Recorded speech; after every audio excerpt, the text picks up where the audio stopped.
Hi, I'm Mike. I'm Scott. And I'm Mark. We are your Screen Machine product support team, and here's another quick tip. This quick tip is for a 90TS, putting the overs belt back on. That's the one that sticks out of the front.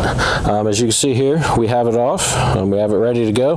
We have our new belt on, so you just put it over the top of the frame here.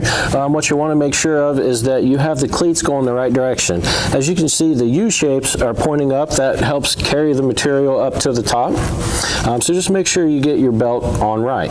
So now that we have our belt on right, what we're going to do is we're going to go ahead and put this tail pulley back in. It's just going to slide through this hole. The bracket on the other side just has a slot like this that the tail pulley is going to just go right into. So you just have to hit the slot.